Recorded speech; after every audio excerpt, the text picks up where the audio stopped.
대표님의 기업이 융자 제외 대상 업종이라면 중진공이 융자를 해줄 수 없습니다.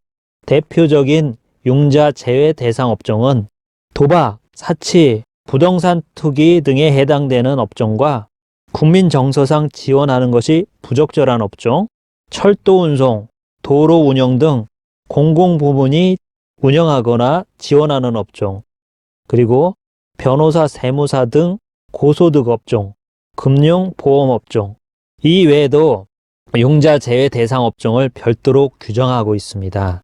중진공이 정책자금 융자 제외 대상 업종을 열거해 놓은 표입니다. 어떤 업종은 5자리 풀코드인데 어떤 업종은 범위가 넓은 2자리 코드도 있습니다. 건설업종은 전체를 의미하는 2자리 코드라서 특정 전문 분야만 신청이 가능합니다. 담배, 주류, 도소매업이 있고 주점업, 부동산업, 전문 서비스업, 교육 서비스업, 보건업, 그리고 소상공인은 지원하지 않습니다. 소상공인은 어디서 지원하느냐?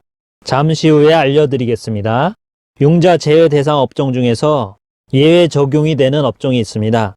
산업단체는 혁신성장지원자금의 협동화 자금을 신청할 수 있습니다. 협동조합은 긴급 경영안정자금을 신청할 수 있습니다. 건설업종이 재창업자금을 신청할 수 있다는 규정은 올해 2021년에 신설되었습니다. 앞에서 사례로 말한 대표님은 신용보증서를 받을 수 없는 사정이 있어서 중진공으로 진행해야 했는데 건설업법인이라 작년에는 예외 조항이 없어서 포기했다가 올해 바뀐 공고를 보고 신청할 수 있었습니다. 일시적 경영 애로를 겪는 기업을 지원하는 긴급 경영안정자금이 있는데 코로나로 피해를 입은 병의원과 코로나로 인해 전시회가 취소 연기되어 피해를 입은 건설업, 기타 주점업, 입시목적 교육 서비스업 업종을 예외로 적용하고 있습니다. 정말 중요한 내용인데요. 앞장에 표에 나온 것처럼 소상공인은 중진공에서 지원하지 않습니다. 일반적으로 소상공인 시장진흥공단에서 지원합니다. 어디서 지원하느냐는 아주 중요합니다. 왜냐하면 어디서 지원하는지 몰라서 헤매는 대표님들이 아주 많습니다. 중소기업과 소상공인을 분류할 때 소기업과 소상공인의 업종별 매출액 기준은 동일합니다. 예를 들어 도매업 소상공인은 매출액 50억 원 이하이고 소기업도 50억 원 이하입니다. 소상공인이 누군가 하면 상시 근로자가 10인 미만인 사업자입니다. 제조업, 건설업, 광업, 운수업 이 4개 업종이 아닌 다른 업종은 5인 미만이 기준입니다. 예를 들어 보겠습니다. 도매업종이고 평균 매출액 40억 원, 상시 근로자 5.0명이면 소기업일까요? 아니면 소상공인일까요? 표를 보고 맞춰보세요. 도매업종의 소상공인은 5명 미만이 기준이므로 소기업입니다. 이 기준은 2016년부터 적용 중인 법입니다. 이 영상을 시청하는 대부분은 소상공인에 해당합니다. 소상공인 중에서 중진공에 신청할 수 있는 사업자에 대해 알려드리겠습니다.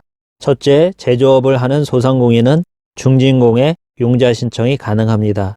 둘째, 사회적 경제기업도 가능합니다. 셋째, 중점 지원 분야 영리기업이 가능합니다. 넷째, 제주도 관광업 관련 특정 업종의 소상공인도 대상이 됩니다. 다음 장에서 알려드리겠습니다.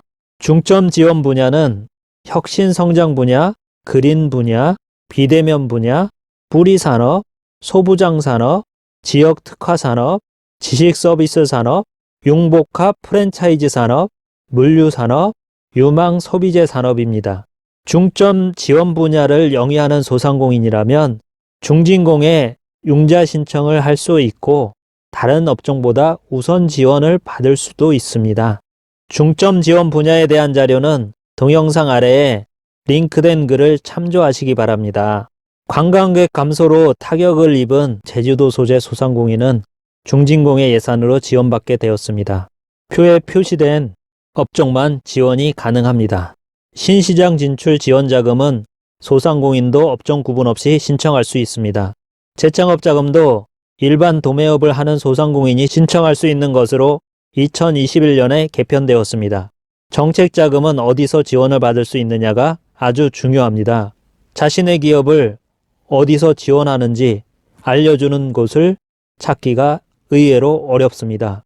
어디로 가느냐에 따라 1억 원을 지원받을 수 있는 기업도 3천만 원만 받게 될 수도 있습니다.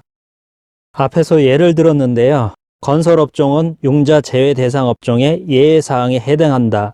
이 내용을 어떻게 알게 되었는지 알려드리겠습니다. 공고문은 전체 36쪽입니다. 그중 26쪽의 중간에 나옵니다. 복사한 내용입니다. 아직도 이 내용을 아는 분이 많지 않습니다. 정책자금을 컨설팅하는 분도 아직 모르는 분이 있으니까요. 직접 본문을 한번 찾아보십시오. 아직도 모르는 이유를 알 수 있을 겁니다. 이 영상을 보는 분은 돈을 벌고 있는 겁니다. 찾기 어렵다는 점을 강조하기 위해 하이라이트 처리를 안 했습니다. 양해 바랍니다. 이 영상을 멈추고 한번 찾아보세요.